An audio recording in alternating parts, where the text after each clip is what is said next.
begin step 11, as we say, step 11 is one of the great pillars of the steps of our program.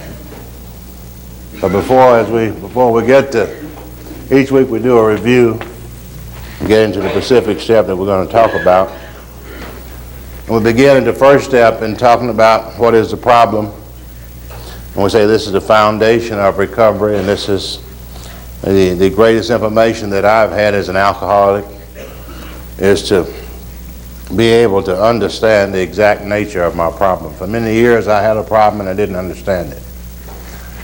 As I realize today that AA is about the only place where we can find out, really what our problem is.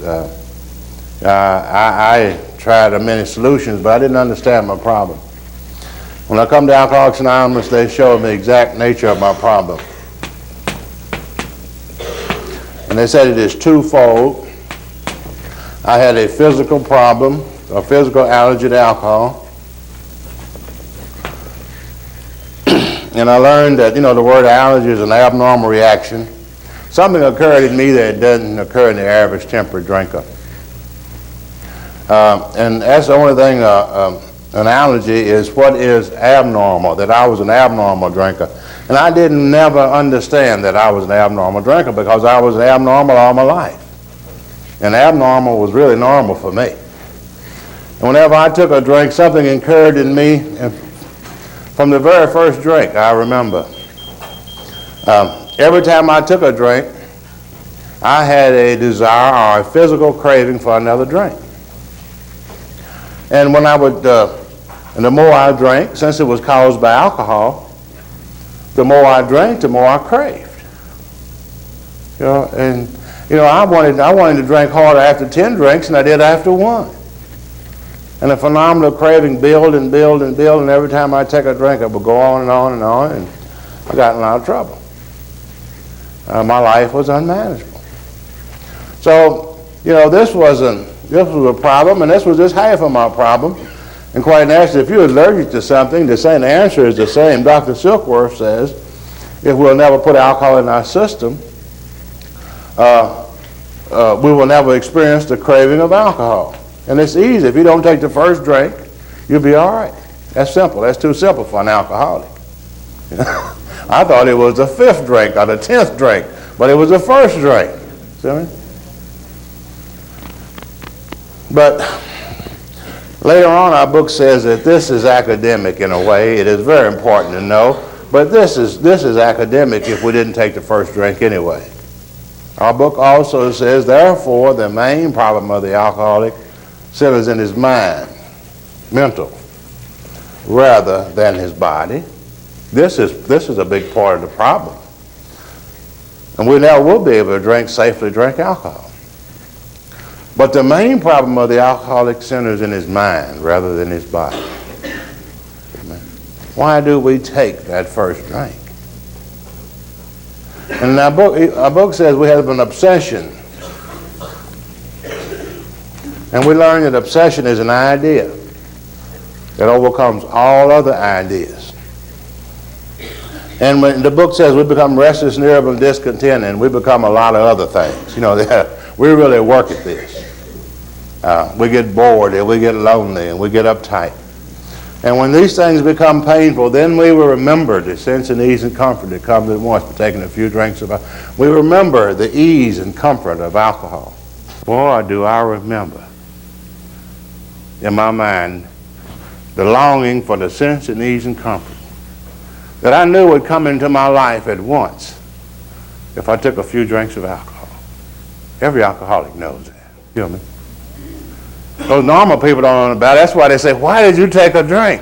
I thought you quit. See, but they don't know about that sense and ease and comfort that we get. And if they did, they would be reaching for a few too. But we get something that they don't get, and they don't need. Maybe, we don't know. But the longing for that sense and ease and comfort in the mind makes us reach out and pick up a few drinks of alcohol, put it into our system. And as soon as the alcohol hits the system, it becomes a physical allergy. the physical allergy is triggered, and we go through the well-known spree, as the doctor said. We're emerging with a firm resolution not to drink again, and he said this is repeated over and over again, over and over and over and over and over for about 16 years of my life. Always going to quit. Merry-go-round gets smaller, smaller, smaller. And the doctor says that unless this person can experience an entire psychic change, he leaves the body and goes to the mind. There is little hope for his recovery. Yeah. And the second step shows us the solution. It says, come to believe that a power greater than ourselves can restore us to sanity. And it's quite obvious. And we really get the second step off of the first step. By looking at this information, we can develop the second step. Since we don't know anything, medical science or no one else can treat the allergy. Dr. Silkworth says maybe one day they will. But at this point today, we don't really know that. We don't know anything about it, so we can't do anything about the body.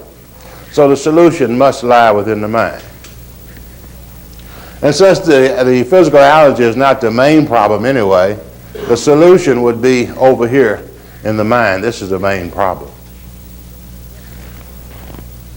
And since we're powerless, the solution is power. Restore us to sanity. It talks about power working in the mind. If this power could remove this obsession, then we could live with the allergy to alcohol, because we would never take the first drink. So the second step talks about a solution to the problem. And then if that's the case, if we know that the solution is power and that the problem is powerless, then the next thing is then the main purpose of the book is starting from 3 to 12 is how to find that power. We have a planned program of finding that power. A little step-by-step program in which it says that it's guaranteed that everyone who has taken this, who has followed this plan, never ever seen anybody fail that has followed this plan, that the only thing that a 12-step promises this is a spiritual awakening. These steps will awaken us. Therefore, finding this power which will overcome the powerlessness. These steps are designed to do that. So we're into step 3, and quite naturally, it's based on 1 and 2. If you have 1 and have 2, then you have a decision. Decision means to cut facts in two. And there are only 2 facts in the alcoholic's life. Of course, before I come to Alcoholics Anonymous, I had many things I wanted to do. I could say, well, I can get my wife back, I'll be all right, I can move to California. I had a lot of decisions to make. An alcoholic is, decisions kill alcoholic. I heard a guy tell a story about this guy, one of my favorite stories, about the guy who had a job working out in the field digging potatoes. And it was a back-breaking job. And he would, how you just couldn't hardly stand up after them potatoes all day. But the guy was good, and the boss watched him, and he saw that this guy was a real good worker. He didn't goof off, he worked. And so finally one day they came into the shed, and they asked him, they said, you're a good worker. I'd like to keep you around. So I'm going to take you out of the fields, and I'm going to put you in a potato house. And you won't have to pick up any potatoes no more. All you got to do is sit on this stew, and as the potatoes come by, put the big ones over here, the little ones over here, and the rotten ones over here. And he said, that's good. So this guy worked there. He didn't work for about an hour. He called the boss back. He said, look, I would like to have my job back in the field. The guy said, well, you mean you don't like this job in here, sitting down, sorting the potatoes, better than being out there in the field? He said, I'd rather be out there in the field because these decisions is killing me. And that's sort of the way it is with an alcoholic, These big decisions. We have some alcoholic has a big decision, and honestly, he has never seen the truth. Once he sees the truth in the first step, he don't have that many decisions. He don't have but two alternatives in his life. So he doesn't have to go to California. That ain't even one of his decisions. He has two alternatives. He can continue as he is, step one, insanity or death, or life on a spiritual basis. Those are the only two alternatives that a real alcoholic has. And once we make that decision in step three, then we have to go to work to carry out this decision in 4, 5, 6, 7, 8, and 9. These are the action steps that carry out the decision. Step 3 is but a decision. It says it would have no permanent effect. So we go to work in step 4 to remove the things that block us off from this power. And it talks about, we went through and we inventoried resentments, fears. We inventoried our sex conduct of the past and the people we had harmed. Then in step 5, we talked about this to another individual and got to the exact nature of the problem. Step 6, we became willing to let go. And step 7, we asked God to remove it.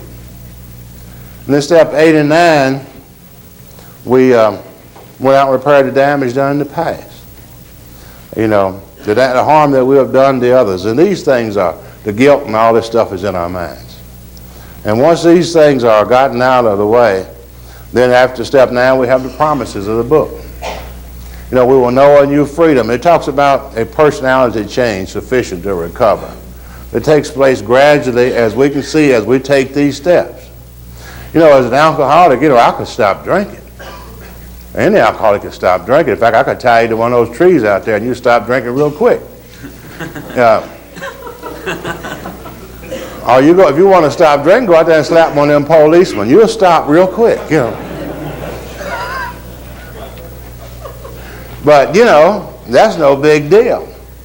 But you know, just to stop drinking, but I couldn't change my life. I was still the same person. I still had the same thing going on. And so these steps bring up, we have already stopped drinking, but these steps bring about a gradual personality change as we take these steps, sufficient to recover from alcoholism. And after we have worked on self and worked on our minds in 4, 5, 6, and 7, worked on our spiritual life in step 3, worked on our relationship with God in steps 8 and 9, then we have the promises of the book, because the personality change is sufficient. It's beginning to take place after step 9, even though we're just halfway through at this point. And once we have these promises, then in step 10, we continue to work on our personality. We continue each day, as we talked about last week, on a day-to-day basis, watching for self. We watch for resentments, we watch for fears, and when these things crop up, you know, we ask God to remove them. We discuss them with someone else immediately, and we make amends if we have harmed anyone. And through working step 10 on a continuous basis, we continue to work on our personality, continue to having a change. And I think the exciting thing about Alcoholics Anonymous, we can constantly change and change for the rest of our lives. And we can grow based on what we're willing to do. And then after we have done that for a while, for a period of time, with step 10, now we have done a lot of work. Step 3 was a decision. Steps 4, 5, 6, 7, 8, and 9 were action steps. And really, step 10 was just a continuation of the process of 4, 5, 6, 7, 8, and 9. And as we practice this over, we refine the personality and we grow. Now, after we have grown to a point, then this brings us to step 11. And step 11 is really one of the pillars of the steps. As we said, you know, as we take the steps 1 and 2, brings us to 3. And then the steps kind of, you know, it talks about the bridge, and I like to look at this as a bridge. And the real pillars of this thing is, to me, is 3 and 11. 3 is a decision based on 1 and 2 to turn over our will. Clear away the things that block us from decision And in step 11, we receive God's will. So the simplicity is these two things. The changing of directions. Changing our lives is based on changing directions. You know, you can't use the same directions and go to a different place. That's obvious. If you want to go to a different place with your life, that's what we share here at the birthday, we have to change directions. So tonight, if we have worked these steps, made this decision, took these actions, now we should be able to receive God's directions in our lives. And step 11 is a tool, you know, to do this, to receive God's directions. It says through prayer and meditation. And simply, prayer and meditation is simply the ability to listen and to talk and to listen to God, who is within us, by the way. We talked about that. Remember we said earlier, God is within man. You know, this is nothing new to any of us that's been there all our lives. All of us have a conscience. All of us have, some of us may call this a soul, some of us may call this an inner intelligence or guidance or whatever we choose to call it. But we all know, you know, we didn't have to read no great books to find right from wrong.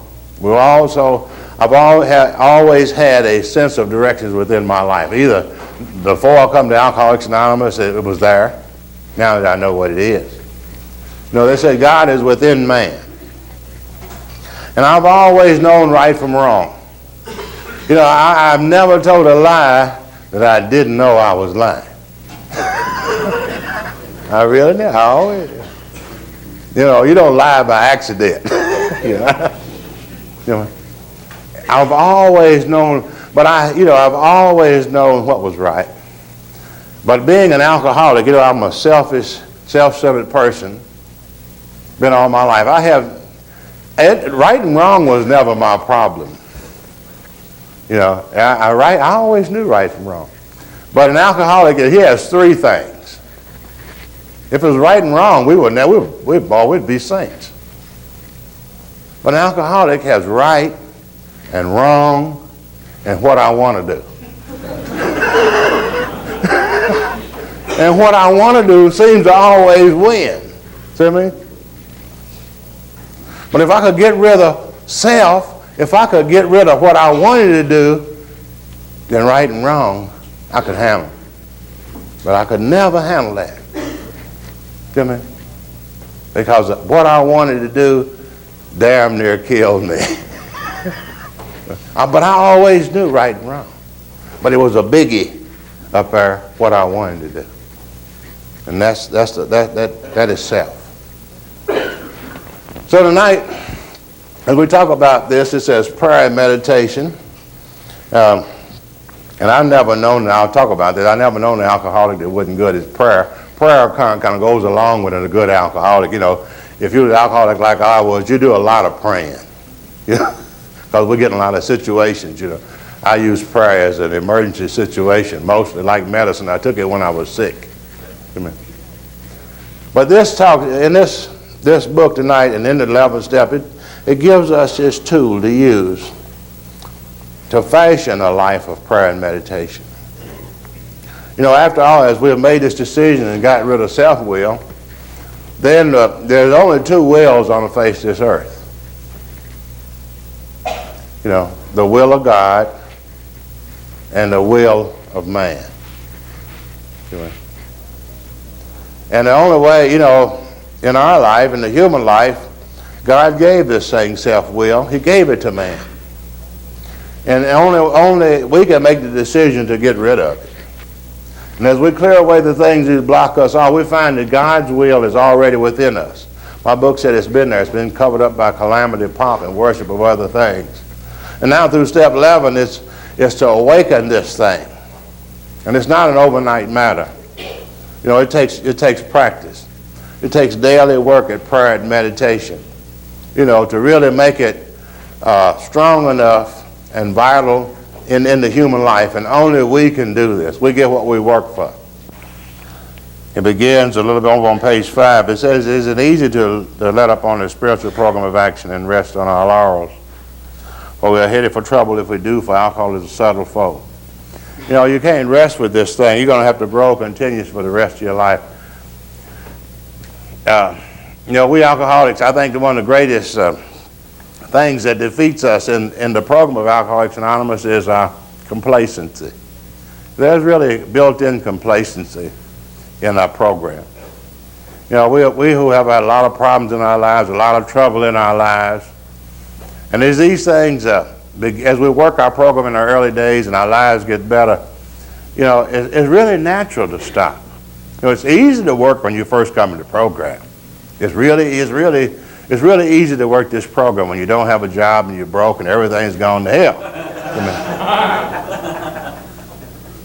Yeah, but we get the wrinkles out of our stomach and we get the car back, you know, and all these other things. When you get good, it's kind of hard to work these steps. You know what I mean? You know, it really gets hard. And so it's really the goodness or the greatness or the quality of the program that really stops us from growing.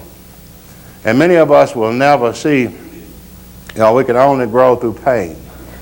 We don't grow through good things that happen in our lives. But if we practice these things on a daily basis, and he talks about, you know, what do we do? Every day we must carry the vision of God's will into all our activities. You know, we must carry, and that's that spiritual vision that comes through step 11. As we receive God's direction, we must carry that vision into all our activities every day. How can I best serve thee? Thy will, not mine, be done. These thoughts must go with us constantly. Constantly. Not just when we're in trouble.